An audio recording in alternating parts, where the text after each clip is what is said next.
This remote town looks like a fishing village on the Alaskan coast.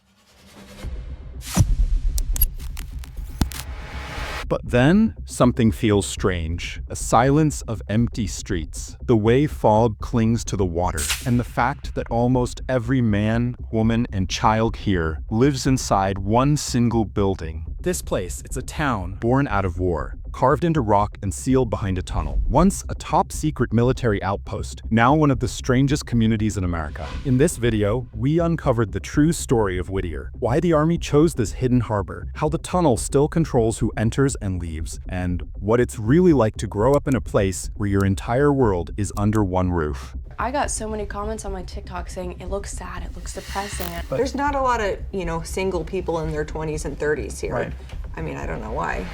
I encourage you to watch this entire video without skipping any parts, because Whittier is not just unusual, it's a living experiment in how humans adapt to isolation, and what community truly means when everyone shares the same address. Welcome to Inspire Hub. Make a difference with every click. Subscribe, like, and share our videos to help feed those in need. Your support matters. Join our community and let's create positive change together. Whittier is located on the edge of Prince William Sound, tucked between glaciers and steep Chugach cliffs, stands one of the strangest communities in America, Whittier, Alaska. At first glance, it looks like a fishing harbor, but step closer and you'll discover a town unlike any other. Here, almost every resident lives under a single roof, called the Begich Towers, a 14-story former Army barracks. Houses nearly 270 people, along with the post office, school, city offices, and even a church. For most, daily life unfolds in the hallways and elevators of this one concrete block. We don't need all of the big box stores. We don't need all of the so-called conveniences of a large city.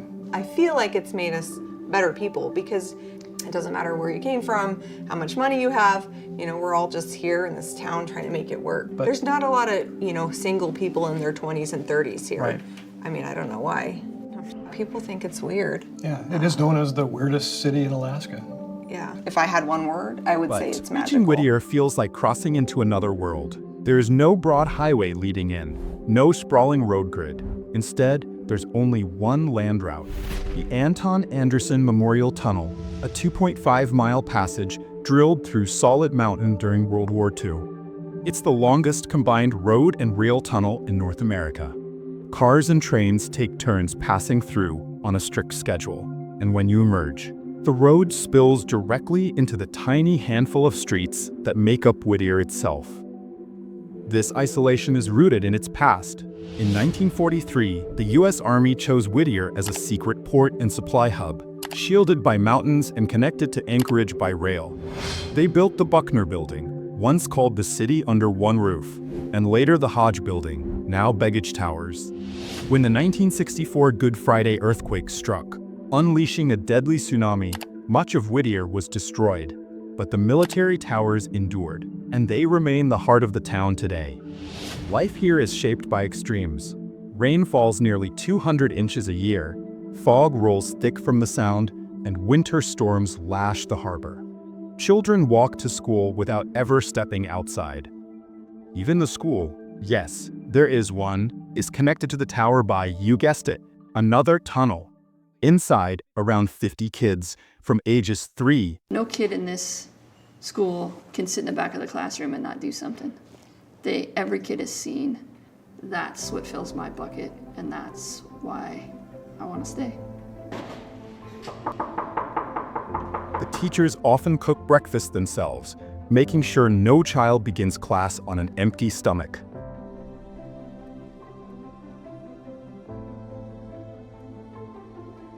We're too small to function in isolation, and you have to be willing to work But with not just each other. school alone. Neighbors share grocery runs, generator power, and long conversations in echoing hallways.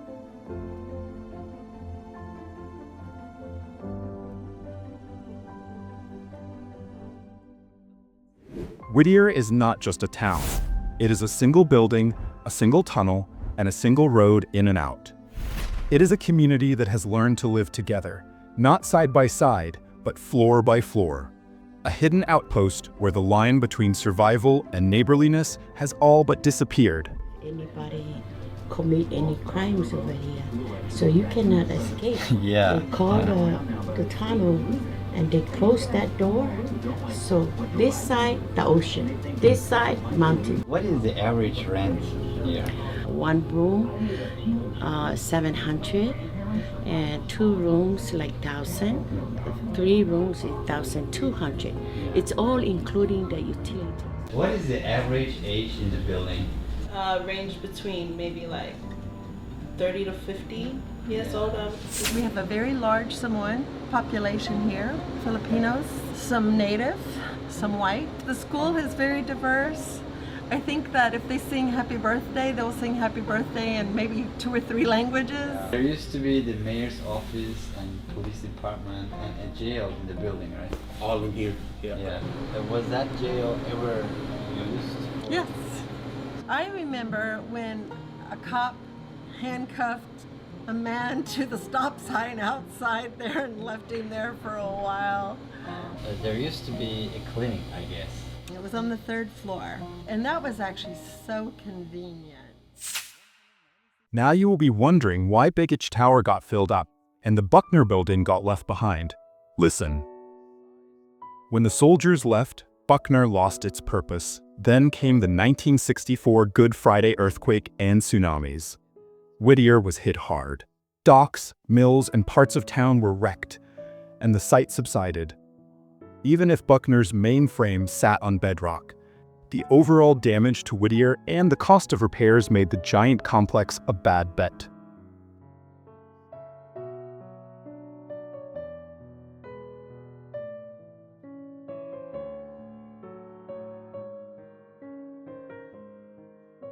After years of storms and broken windows, water got in. Inside Buckner today, you'll find missing doors and windows, cracked concrete, corroded rebar, and mold, with asbestos and other hazards identified in assessments.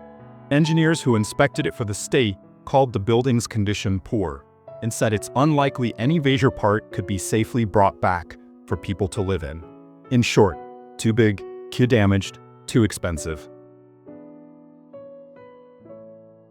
So why did Begich Towers survive? Because it fit people better. Built as the Hodge building for Army families, it already had apartments and services, and the school was connected by a tunnel so kids could reach class in brutal weather.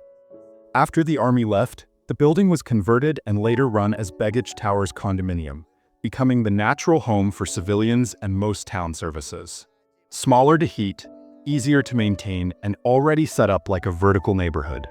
That's the split. Buckner became a hulking, unsafe relic. Begich became Whittier's heartbeat under one roof.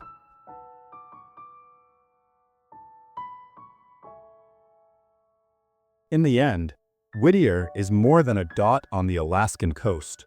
It's a reminder that even in the harshest corners of the world, people will find a way to create community. A town where neighbors live above and below each other instead of across the street, where the only highway in or out is a tunnel through the mountain, where a single building holds the heartbeat of an entire population.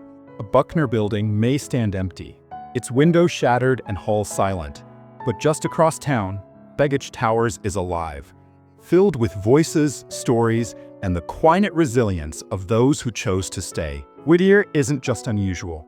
It's proof of how humans bend to the land, the weather, and history itself, and still find a way to call it home. So the next time you think of small towns in America, remember this one, because Whittier shows us that community isn't about how much space we have, it's about how much of ourselves we're willing to share.